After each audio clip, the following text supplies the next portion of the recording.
They're going to work, Jerry. I know, they always do. They always do. Always do. Okay, so have you been on air before? I have not been on air before. So yours is the directional mic, so you want to speak into it if you Okay. if you move your head and just kind of cut in and out. Okay. So. And do I plug this yes, in? yes, definitely. We should be plugging it, right? Oh, It looks like that it's one's not plugged in. plugged Yeah, in. exactly. Perfect.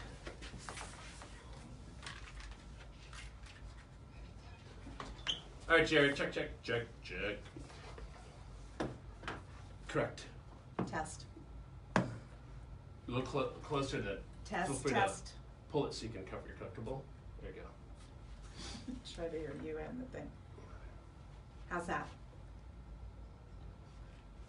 Okay. There you go. There we go.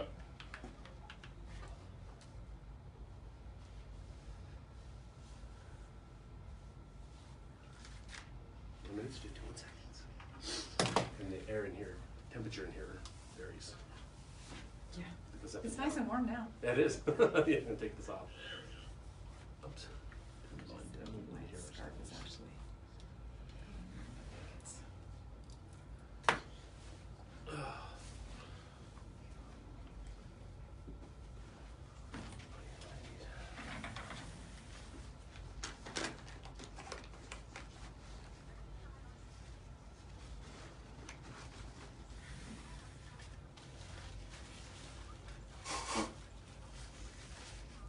My daughter's on the cross country team. Oh. And Rockland, both boys and girls, made it to subsectionals a couple weeks ago, which is an Angels camp, and then they going on to sectionals. But it's supposed to be last Saturday, but they canceled, or they postponed because of this, and now it's this Saturday. I don't know if they're going to be able to do it. And she was supposed to fly down to Disneyland, or to LA, and Gabby's going to come up, and our other older daughter's going to drive down, and they're all going to go to Disneyland together, and then drive back. And so we haven't canceled the plane flight yet. Yeah. Because I don't know if they're going to actually run on Saturday. I mean, this what you're not going to run this kind of stuff. Yeah. So we will see what happens. Man, I just wish the rain would drop from the sky. And I think it's supposed to rain next week. But Yeah, they keep saying that. Yeah. It seems like they keep pushing it I out every know, week too. I know. That would go a long way to get rid of the smoke. Well, especially further down, I mean, if it just.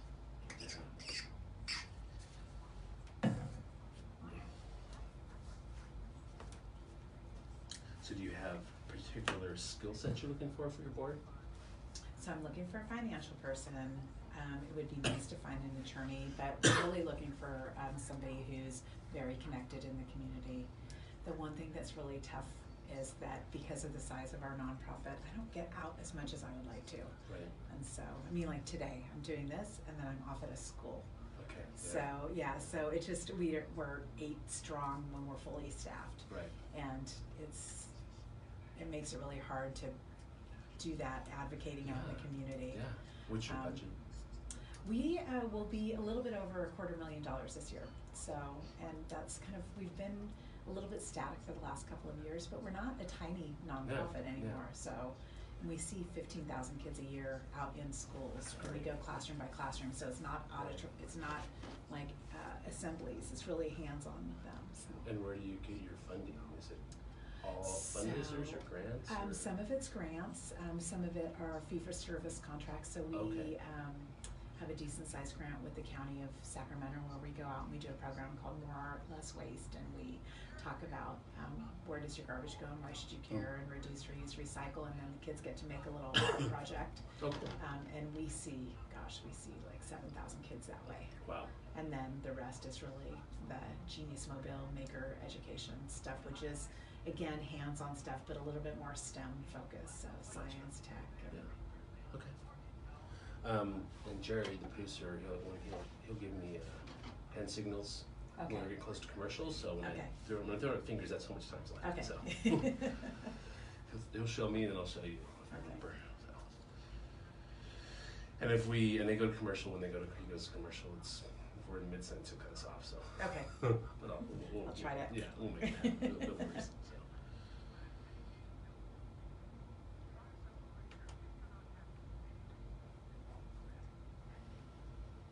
So you guys staying here for Thanksgiving? turn to host. Okay. So I have a sister and my parents. My sister lives here in Sac, and my parents live in Nevada County, and or Nevada City, and so we take turns Gotcha. this and Christmas, Yeah, and yeah. so I'm at the start of the loop again. Thanksgiving.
Good morning, everyone, and welcome to Beyond the Numbers on my 105.5. This is your host, Mark Bellows. I'm a tax principal and CPA with Clifton Larson Allen.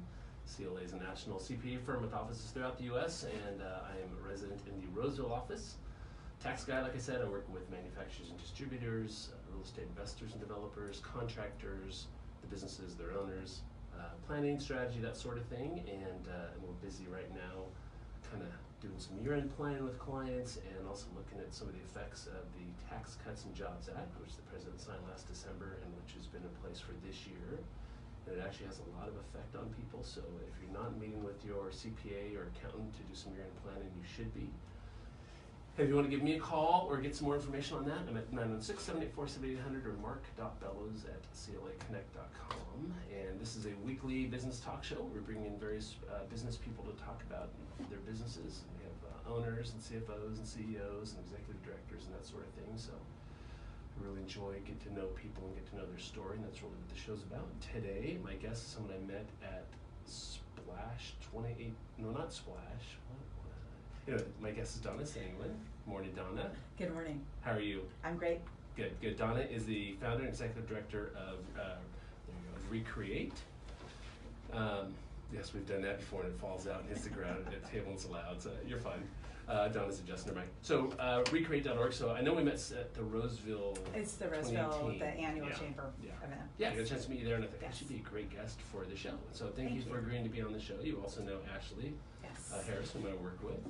And then you've got on your board one of people that I used to work with, Alyssa White. So Exactly. some good connections. So why don't you tell us, listeners, a little bit about what Recreate is and does?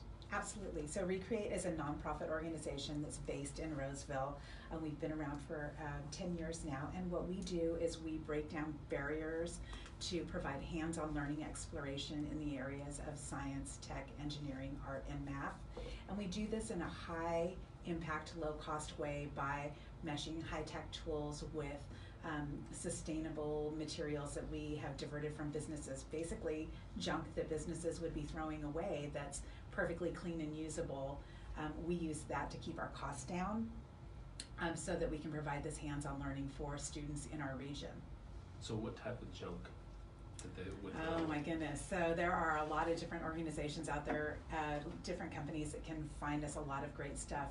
Some of my favorite places to get supplies are architecture firms. So they have a lot of samples that change out pretty regularly, and so we can get wood, we can get fabric, a lot of different materials in that area. But also, companies that manufacture something. There's a company that does some sewing manufacturing here in the Sacramento County area that was able to give us some, byproducts of their sewing projects. So the edges of the fabric, the foam that got cut off of the projects that they were using, and all of those supplies go toward us being able to create some type of programming around a STEM hands-on learning opportunity for the students. Okay. And STEM with an A in there, so it's almost like STEAM. Yes, it is actually STEAM, but so many people are so used to STEM that I kind of use them interchangeably. Yeah, of course, yes. of course. So tell us a little bit about your background. Absolutely. So I have been at Recreate a little over 10 years now. We're going into our 11th year soon. And I actually came from corporate America. I had a stint in hospitality for a number of years, very early, right after college, and then Where'd you go to college? I went to UC Santa Cruz. Okay, and what was your degree in? I double majored in economics and psychology. Okay. Mind and money. Yeah. Okay. And so I then went into publishing. I worked for business journals, both at a paper level and at a national level for many years. Left corporate America to go raise my children, and then went back part-time, did some underwriting work with Capital Public Radio, and my kids were starting to get to the age where they were going to school, and this was right as, everything was crashing and they were laying off teachers, and arts were getting cut, music was getting cut, all of those things that I feel really strongly about that create a full child, those were getting kind of taken out of the mix in the budget. Right. And so I just remembered how much waste we had in all of the business jobs that I had, and thought there had to be some way to be a conduit to get those materials into the hands of kids to create and learn with them. So you decided to I decided, a business. yeah. And what was the genesis of your starting? What did you initially start doing? So I actually put a call out to a lot of my friends, and I said, okay, I am looking for my next step. What is the next thing that I'm going to do? What is going on in your community that's interesting? And Business Journals they are headquartered in North Carolina, and there's a very large reuse nonprofit that's there. In fact, they've taken over a mall now there that's completely reused stores. But back in the day, when I was starting it, somebody said, take a look at this. I think this might be something that you would be interested in. And so I looked at that, and then I started doing a best practices of all of the reused nonprofits in the region, and went and spent some time down in. Are there a lot of those? There are probably about 50 organizations across the U.S., okay. Maybe more at this point. But what I did was I looked at what was one doing in Santa Barbara, and how were they making the best use of their supplies. And then I looked at another one in LA, and I looked at some up in the Seattle area and Oregon. Okay. And so I just took those, and I created what I thought was a business plan, went off and met with SCORE, and they said, this is a solid plan, you should go for it. And what is SCORE? It's the retired executives. Yeah. I forget what the SC. Yeah, I can't remember SC, either. No RE, but Yes. the RE is retired executives. Yes. And so what they do, though, SCORE does, I don't know a lot about it. I mean, obviously you know more than I do, but my understanding is that they get together and they'll meet with people like yourself that are looking at starting a business. Exactly. And they'll like consult with them. Loose consulting, and okay. they'll kind of tell you, you've got a hole here, take a look at that, or in another place. So they looked over your business plan and gave you thoughts and ideas? Exactly. And in fact, they gave me really solid feedback and told me that it was very complete, and that I really had not a lot of holes in it, and that they saw that it was feasible. So I took the jump. Nice. So what was the jump? What was the next step? The jump was leaving my position at Capital Public Radio. And so did you go out and decide to start the nonprofit? Did you think it should be a for-profit? What were your thoughts? So I always thought that it should be a nonprofit, and so I did my nonprofit paperwork, which has gotten greatly simplified from when I did it. Yeah. But yeah, oh gosh, when it was ugly. yes, It's it took a lot 18 months, I think, to get my actual official statement back. The document was yes, it was many, very many difficult. Pages. And yeah, fortunately, the IRS has gotten a lot more streamlined on that. Much so more streamlined. People who are interested in somebody starting a not-for-profit, it's much easier to do than it used to be. Thank goodness. Okay, we're gonna take a break. When we go back, we'll continue the conversation. We're talking to Donna Sangwin. Mm-hmm. Donna Sangwin of Recreate. We'll be right back.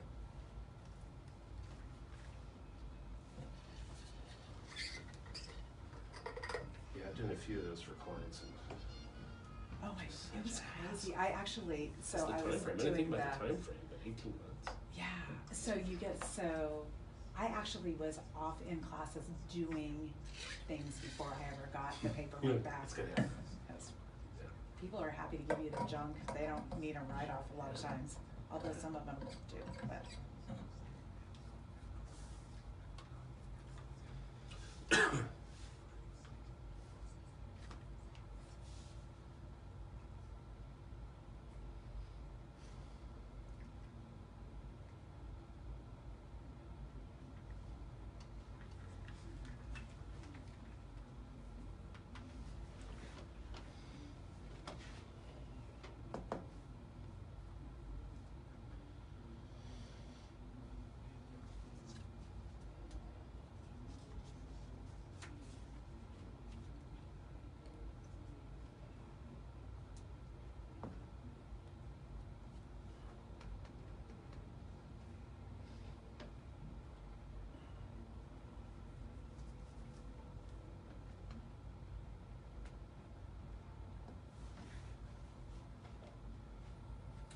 Good morning, everyone. Welcome back to Beyond the Numbers. It's Wednesday morning. This is my my weekly business talk show where we interview guests from various aspects of business throughout the area to talk about how it is that they do what they do, why they do what they do, what they've learned along the way, and give them a chance to kind of talk about their business and what they're doing. And today we've got Donna Sangwin, who's the executive director of Recreate. Recreate's based out of Roseville and has numerous programs that they do. And so Donna was telling us right before the break about how she got started with Recreate after a number of years of being in the corporate world. So you started in 18 months while the IRS was getting to a decision. You went ahead and started doing what you did. So what did you do? So I went back to what I learned in corporate America. I went out and I started doing sales calls and would go and talk with people out in school districts, and I would tell them what my vision was, which was to bring a program out at that point that talked about where our garbage goes and why should we care, and reduce, reuse, recycle, and brought the art component into a classroom so they got to make an art piece based on the supplies that we had donated from from the businesses. And so the city of Rockland, the school district in Rockland, they thought it was a good idea, and they funded a program for us to do that first, and then it kind of just snowballed from there. We started working with Placer County, City of Sacramento, County of Sacramento, City of Folsom, and so that program's been going strong for about 10 years now. But we realized in doing that our supplies were really valuable in a lot of different ways, and one of the things that is so valuable is that students do a lot of work that is not hands-on. So they are doing a lot of work that's in a work, in a book, or they're doing something where they're writing, but they're not often given the chance to create something that's open-ended. And so that was really our next step and our next vision. And so that's how we ended up going into more than just art. So create something that's open-ended. What do you mean by that? So most of the time, for example, when my kids were young, I was an art docent out in school, and so you would go in and they would say, okay, so here's the project today. Everybody's going to use pastels and everybody's going to draw a horse. And it never failed that when I was out there, somebody would say, well, I want to draw a robot or something else. And so what we decided to do was go out with projects where there really is not a final project that everybody does the same. Because really those moments in school when we got to use our creativity and we got an opportunity not just to succeed but to also fail and make mistakes, those are the ones that stick out in our brain, and those are the ones that build really who we want to be for future workforce. And so while it's great to do that and to build those things, it's really important that we create a creative and vibrant future workforce, and that's really behind everything that we do at Recreate. Right. So you got the not-for-profit started, and you have to come up with a board. You have to have a board. So how did you go about putting together your first board? So there were some people at the city of Roseville that were very helpful to me, that were working in areas that our paths crossed. They were in waste reduction, and so they were able to put me in touch with some people that sat on commissions or boards, and that was my initial nonprofit board, with an addition of the gal who wrote the very first grant request for us for the city of Rockland, and she is now education director at the Placer County Office of Education. Okay. Yeah. So you had the first board together, and then you continued it, of course, because you have to have a board as part of the not-for-profit. Right? Exactly. Yeah. And so, how has your board evolved over time? Is it because I'm on a couple boards, and I've been involved with boards, and they can really vary. I mean, some can be very hands-on with the programs, they can be very hands-on with fundraising. Some can be more advisory. So I would definitely say that as far as the boards that I've sat on, my board was more of an advisory board than an active board. And these are things that we are actively working on changing right now. And so I had a board meeting yesterday, and we talked about very specific things that the board can do to be involved in fundraising, very specific things that they can do to be involved in community advocacy. So one of our biggest challenges is just letting people know we're out there. Right. When they see our program, they love it. They want to be part of it. They want to be involved with it. But if they don't know about us, then we can't continue to grow our program. Yeah, yeah. And you're actively looking for more board members? We are. Specifically, we're looking for people that are deeply rooted in the community, that can open some doors for us, both in the areas of community involvement, but also fundraising, and we are looking for a treasurer currently. Yes, always a need on boards, right? Yes. So you started off the program and you started going to these schools and started to get some traction. So can you tell us more about the continued growth of Recreate and what happened? So we were sitting at around 8,000 students a year that we would go out and visit one classroom at a time with our programs in different cities and counties. And what we realized was that a lot of our supplies were great for what is known as maker education out there. So if you're familiar with the maker fairs that they have, the largest one is in the Bay Area in San Mateo, and they're rolled off from Make Media that had a magazine on why it's important for people to build things with their hands, and it's everything from high tech to low tech to crafting, DIY projects, everything that you can consider would fall under the realm of making. And what we realize is that there's an arm of that that's really tied to education, and so you see it going back into schools now, but for a long time woodworking was not really a high priority or things like that. And so now what they're doing is they're, again, meshing the tech with those trade skills to really give our kids a step up to be more valuable in the future workforce. Yeah, and what's interesting is I've been involved in kind of some manufacturing and some ancillary issues around the community for the last number of years, and one of them is Sac Valley Manufacturing Initiative, for instance, and which is relatively new. But a lot of these, what they're trying to do is they're trying to, because they have shortage of workforce, of technically skilled workforce throughout manufacturing, really. And what they're looking for is more and more people to come into the trade, right? And so but they're starting with the community colleges and high schools, and part of what they're going after is a lot of these, and there's a lot of the Placer County ones have been real good at adopting that. Rock and High and some other schools. There's like 8 high schools around that are doing this presently, but they've got metal shop back, wood shop back. I mean, those types of things where people are making things with their hands. Because for a long time, I think the thought was every high school student needs to go to college and get a 4-year degree. Exactly. Right? And that's not necessarily the path for everyone. It's not the path that everyone wants to do. It doesn't make sense for a lot of people, and a lot of people's passions all lie elsewhere. And so they're introducing this more at the high school and the community college level, and even Sac State and Davis and Chico and some of the others, to try to continue to grow people who've got some technical ability to run a machine, Exactly. right, to build Yeah. things. Well, and so So a perfect important. example is Sierra College has their Hacker Lab program. That's another great example. And Sierra College, yes. so really what we're trying to do is we kind of see Hacker Labs the pool, right?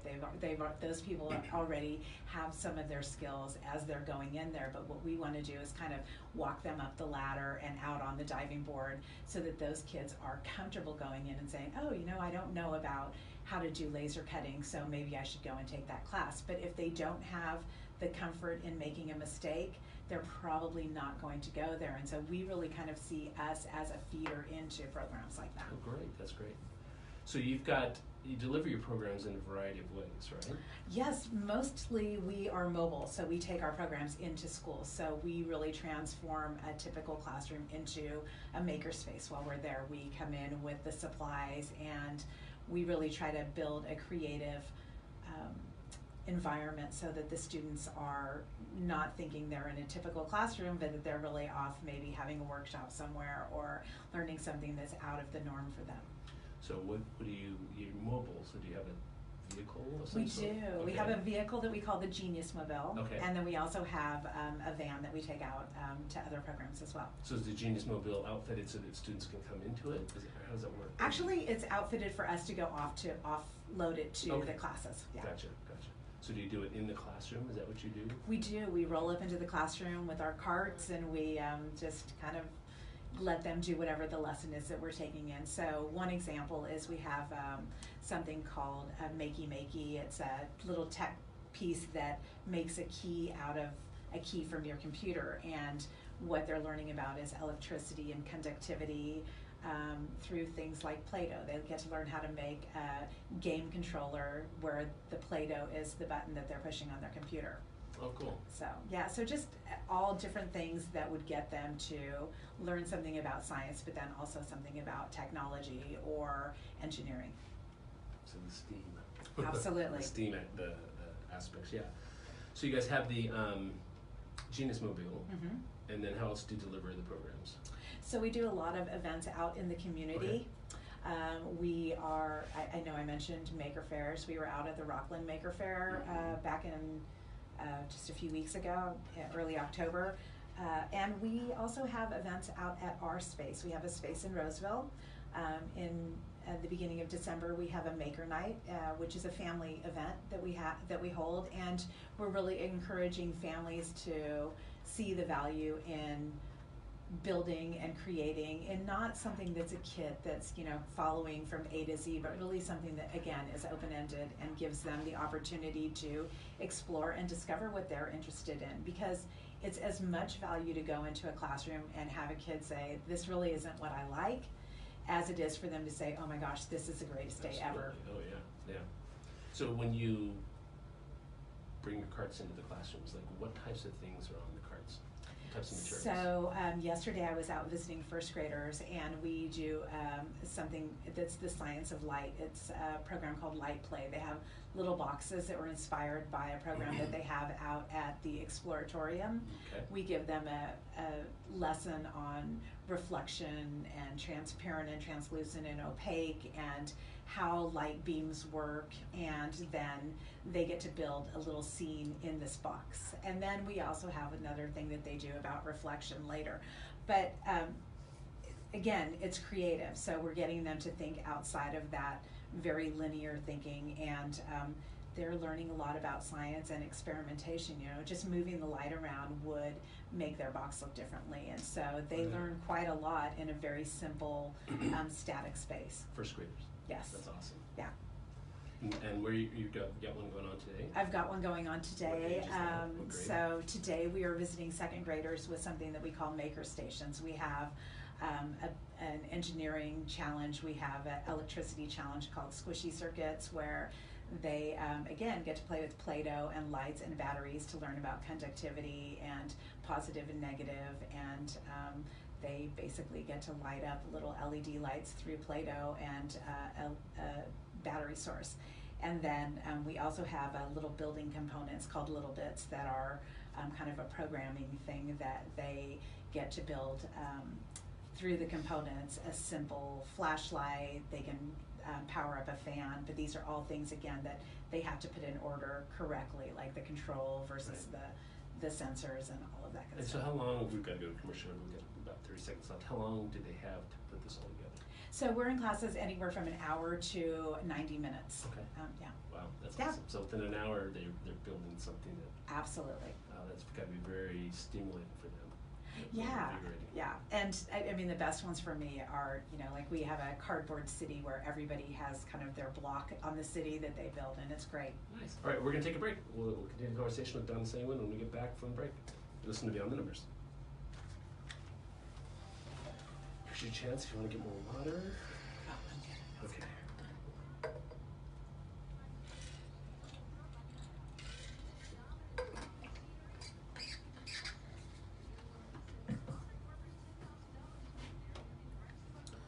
I did like a video chat like this one time with Maker Education, and I felt like I was just yakking the whole time.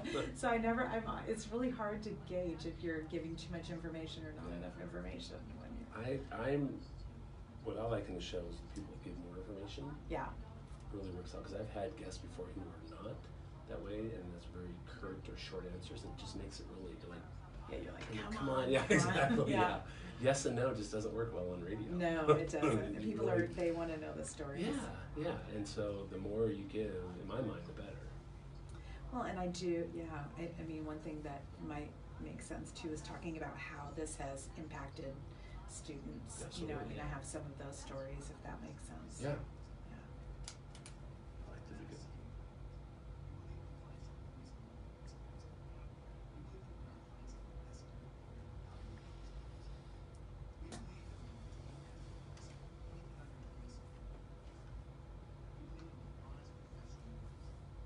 So was this your brainchild, or did they come to you and say, we want to do this? There were a couple guys who had a daily radio real estate talk show. Oh, okay. About 5 years ago, and so I was a guest periodically to talk about tax updates and stuff. And then they ended up, because they both had day jobs, Yeah. they tried to do this 5 days a week, and the show's like I think 4 to 5. Yeah. And they're both from That's Roseville, so they yeah. drive here every afternoon and come back. It's just so. When that ended, the guy who was the investment advisor, Rick Ferguson, was at the Monroe Hills, and myself, both said, "God, we really like doing this. We'd like to have a show." Yeah. So Rick said, "Well, he started the show in January of the next year, and gave it the name Beyond the Numbers, and kind of got going. And then I was on as a guest periodically, and then finally I said, I want to co-host this with you. So I started co-hosting with him after my busy season, after April 15th of that year, and then he and I did it for a couple of years, and then he rolled off, and I've had a couple other co-hosts over time. So That's cool. yeah. So I mean, Rick and I had both kind of talked about it, but he certainly started it, so it's probably more his brainchild. But I took it over. So. Well, we appreciate the visibility, so thank you. And that's really what I look at it as an opportunity for people to increase their visibility. It's always kind of interests me when I've offered the slot to people over time. I'm like, yeah, I don't really think I'll pass. I'm like, okay, I mean that's your call, but you know, people who need exposure and stuff, I mean, it's a free chance. So.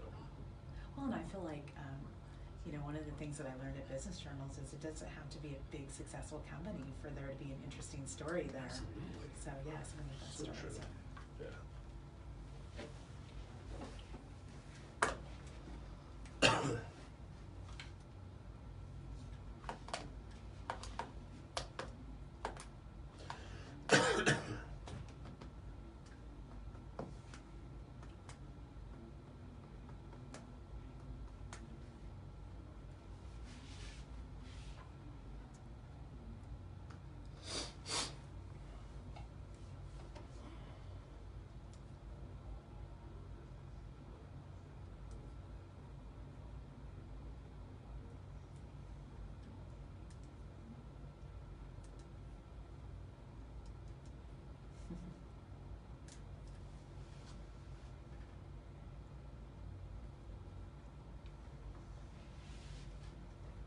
And we're back. You're listening to Beyond the Numbers, a weekly business talk show based here out of Sacramento. I'm the host, Mark Bellows. I'm a tax principal, a CPA with Clifton Larson Allen, a national CPA firm with offices throughout the U.S. And I'm in the Roseville office. I work with manufacturers and distributors, real estate investors and developers, and contractors, the owners, the businesses, tax planning, tax strategy, business planning, that sort of thing. And so we've been busy with year-end planning, which is this is the time to do it. And there's a lot to do this year because the tax changes as a result of the Tax Cuts and Jobs Act that came out late last year, I guess actually.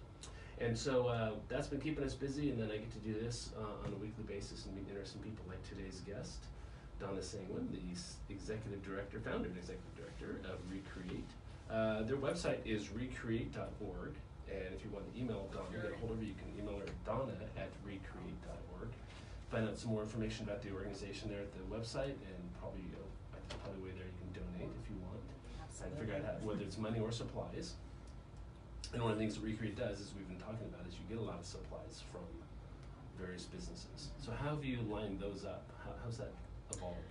So in the early days, we used to pick up the phone and call industries that we thought were interesting or would have interesting supplies. Sometimes it's a little bit more organic now. We probably do less calls. It's a lot more of people calling us saying, we have this thing, do you need it? And most of the time we say yes and we can figure out a use for it, but occasionally, we might just have too many of that type of thing. But so the supplies are great, and really what that allows us to do is go and impact more students in the schools with our programs. So what's the most recent supply you've said yes to? Goodness. There is a local furniture company that gave us boxes of samples of fabric that are perfect rectangular, beautiful, brand new fabric, and so we are coming up with a little bit more crafty uses, so teaching sewing classes and things like that with those supplies. Oh, nice. So you, in addition to having the Genius Mobile, Mm-hmm. you've also got a physical location. We do. Do you ever have students come to that location? We do. We hold a lot of workshops there. Okay. We have birthday parties there. Our center has a whole reuse warehouse where supplies are available, kind of like a thrift store, but for art, to anybody who comes in and shops there. And it's really like thrift store prices for interesting supplies. Some of the supplies are very traditional art supplies, so it could be that somebody has decided they don't want to do a craft or a project anymore, and so they bring us those supplies. Sometimes they're business byproducts. It's off season, and so they are going to dump them, so they'll donate those to us. And then sometimes it's just interesting stuff. So we kind of look at things in terms of shapes, and if it's an interesting shape and it's a safe supply, we will take it. So for businesses that are listening, if they've got supplies that they think you might be interested in, or maybe even if they're not sure, please email give Donna. me, yes, please email me, donna@recreate.org. So one thing that we are collecting right now are, there were so many election signs out, and those are made out of coroplast. That happens to be a great base for a solar project that we do. Oh, really? And so we're Okay. collecting those up, chopping them up, and they're the basis for our programs that we'll take out to middle school, and that's a renewable energy program that we do. Wow, that's a great idea. Yeah. That's great. So all of those election signs that are out there, all the ones that are with the little things that are Yes, planted in that people's plant in yards the on lawns, yes. Yeah, there's so So- many of those out there. So, and it's plastic, so it's a great reuse before Yeah. we can recycle it on, so. And then, so people come to this location sometimes because they can go through the warehouse and buy things. So they can go shop. Then we have classes. So for example, we had a class on how to crochet a scarf, I believe yesterday. Later this month we have a workshop on how to create a laser cutting board. So we supply a cutting board, and then they come in and they learn how to program and run the laser cutter to put a monogram onto a cutting board. It's a great gift, but it also gives them some skills on how does a laser cutter work, and what's the programming behind it. How'd you guys end up with the laser cutter? We have a great story on that. We had one of our very first board members, Jennifer, her family, when her grandfather passed away, they had a Rolls Royce, and they didn't know what to do with it, and so they ended up donating it to a vehicle donation program that we were involved with, that then gave us the proceeds for that Rolls Royce. And so we often nickname our laser cutter the Rolls Royce because it ended up giving us this beautiful piece of equipment that anybody can, you don't need to learn how to use a saw to use it. It etches and it cuts, and it's so valuable, and it has really saved us and let us develop a lot of really great projects. That's neat. What else besides the laser cutter do you have there? Oh my goodness, so we have a lot of just programming boards, things like the Makey that I mentioned. There's a little board called a microbit that is great for jumping off and doing some starting in programming. We have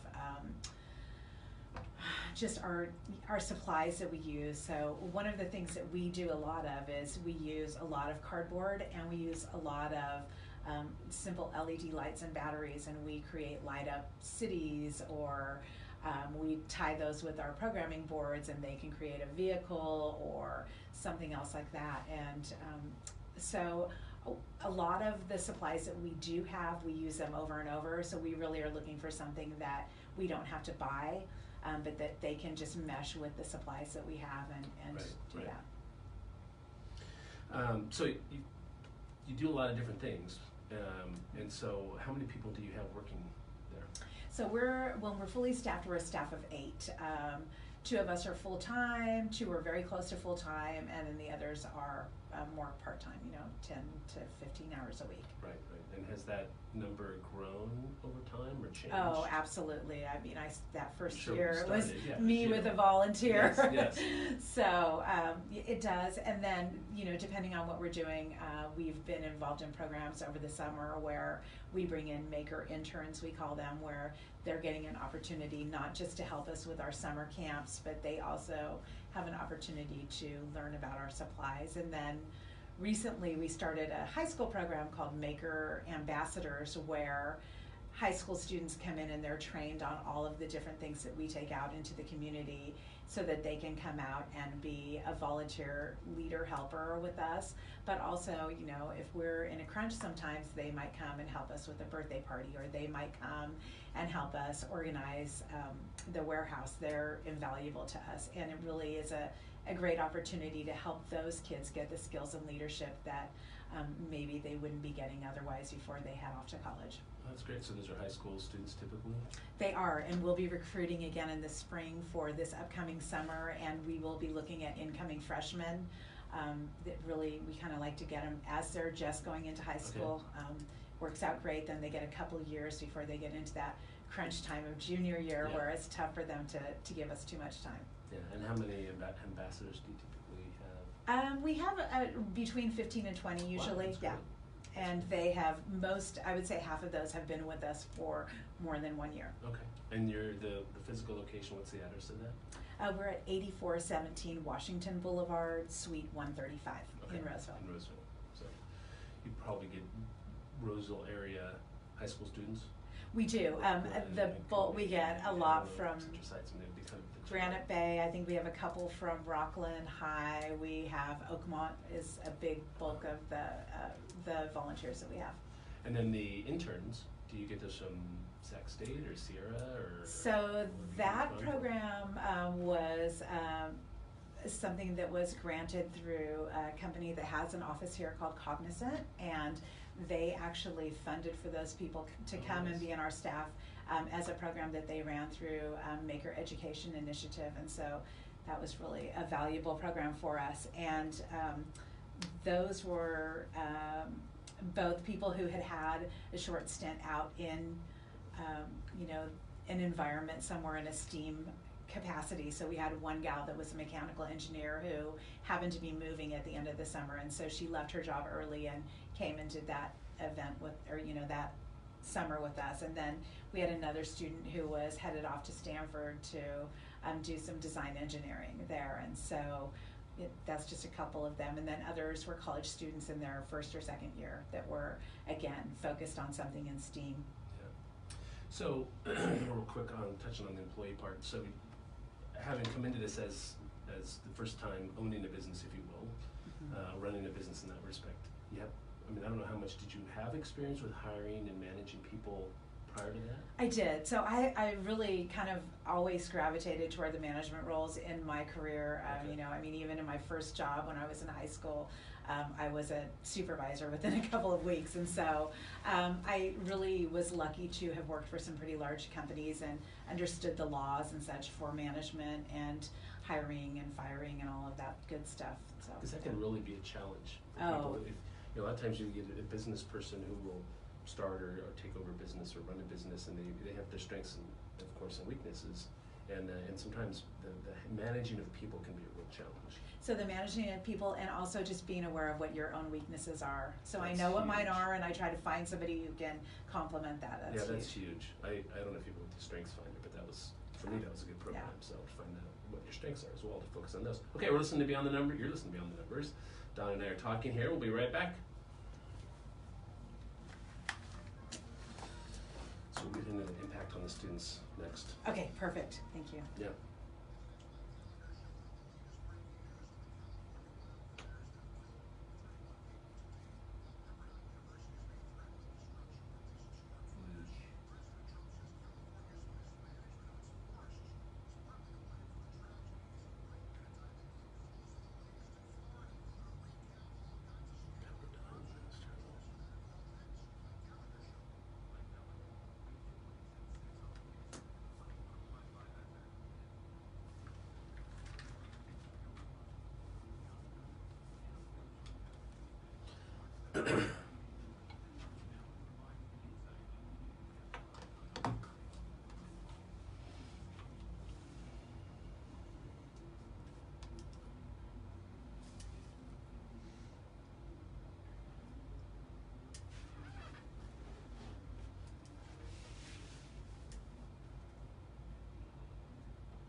Welcome back. Beyond the Numbers here, weekly business talk show. This is your host, Mark Bellows, tax principal and CPA with Clifton Larson Allen. You can get a hold of me at 916-784-7800 or mark.bellows@claconnect.com for your tax and or business questions, needs, concerns, etc., especially as the year end is approaching.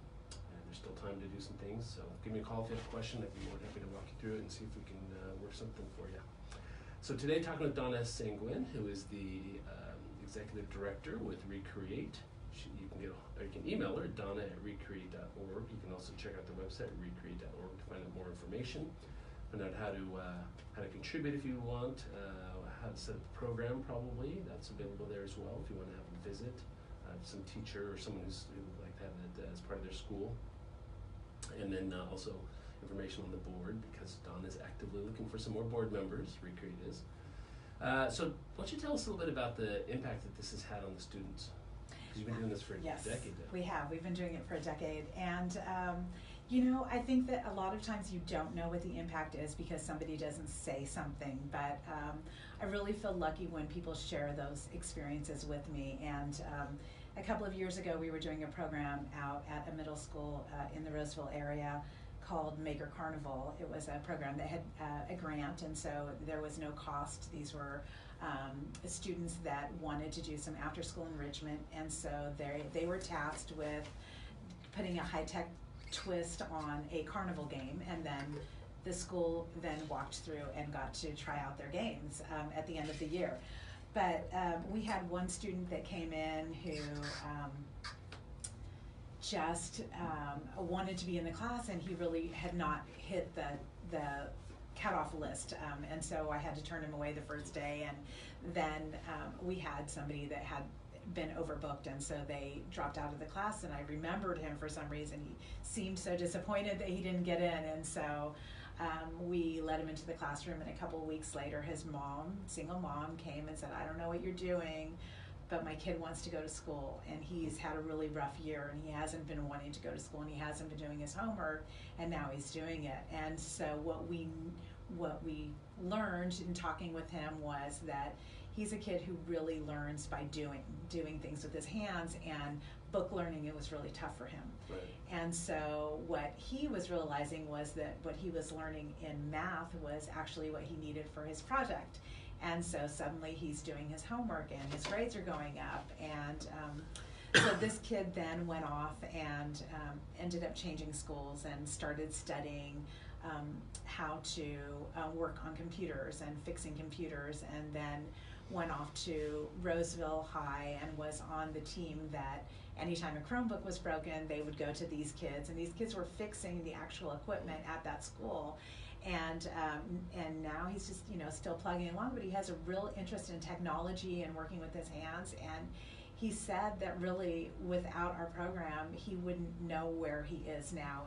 And he was able to go and tell his story at a Placer Community annual philanthropy dinner, and with tears in his eyes told us that we changed his life. And that's what it's all about for us, is Absolutely, really helping kids find that place that they're excited about. And I have a strong belief that if we're trying to hit that in high school, it's a little late. Those kids really need to be touched in elementary school and middle school so that they can kind of jump on those things that they're excited about. And it might not be a big, formal, long program. It might be once or twice, but I think we all have that time in our education where something sparked us and something got us excited, and that's really the impact that we want to have. And we do a lot of active grant writing for our Title I schools so that those kids are having the opportunity to touch this technology that's not probably built into their school. They don't have a maker space, or they don't have a fancy wood shop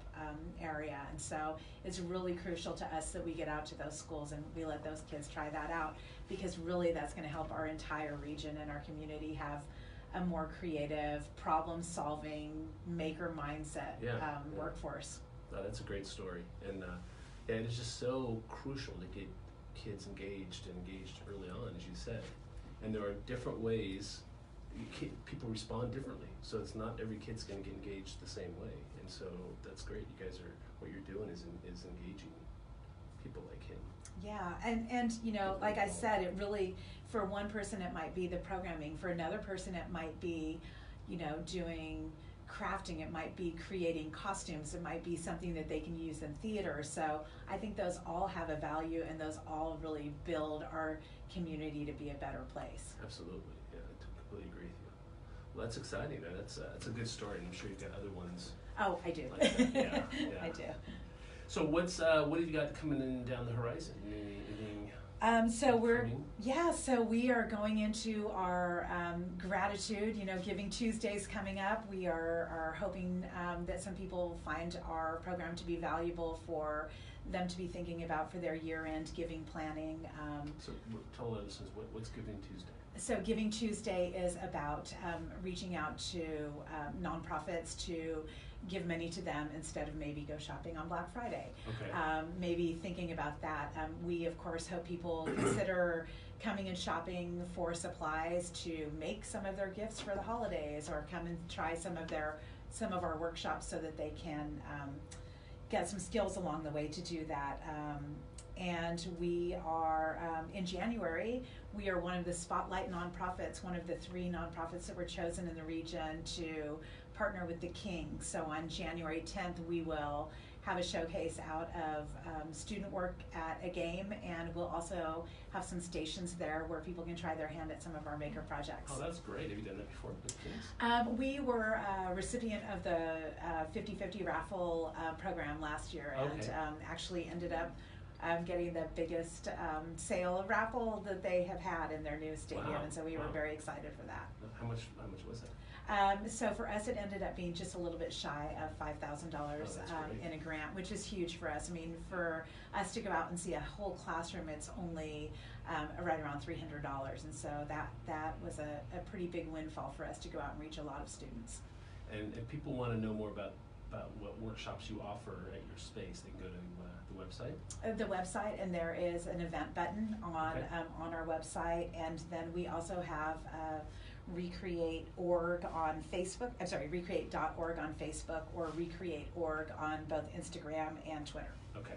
And who does your social media stuff? Is it So you? we all kind of split it Okay. up. I'm kind of a Twitter girl, and then we've got people who really love photography that work on Instagram, and we all kind of take our turns on Facebook. Do you have any idea for those 3, Instagram, Twitter, and Facebook, of course LinkedIn as well, but Instagram, Twitter, and Facebook, do you have any idea like which one gets more views or engagement from people? So we have the most followers on Facebook, but I would say that probably Twitter we have the most interaction with. Okay. And part of it might be that the audiences are a little bit different. So Sure. I would say that we have more people involved with maker education or the maker kind of environment on Twitter. Yeah. And then I would say that it's students and parents more on Instagram, and general community on Facebook. And do you have Pinterest as well? Yeah, but mostly just kind of to hit our own ideas. Okay. We're not very active on that one. Okay. Social media, that's been another change over the last 10 years. Oh my goodness, it is. It can be both really, really valuable and also just a challenge to keep your arms wrapped around it. Absolutely, yeah. It's definitely gonna take a lot of time and effort to keep that updated. So you guys have got on your event page, you've got upcoming activities. When is Giving Tuesday? What Tuesday? It's the Tuesday right after Thanksgiving. Okay. Yeah, and then of course for the month of December we will be putting out our wish list of supplies that we're hoping for to continue to grow our business and our nonprofit for our programs going forward in the next school year. And so the wish list will be on the website? It will be on our website. We'll be publishing it out on our social media. Okay, But for example, one thing that we would like to do is they have smaller laser cutters now, and we would like to make that be something that's a little bit more mobile for us, so that we can actually roll that thing to a classroom and let the kids get an opportunity to work with that. Yeah. Well, good luck on that. That would you. be exciting to get some of that type of stuff. So, well, it sounds like from everything you're talking about, you've done a neat job of growing this organization. So.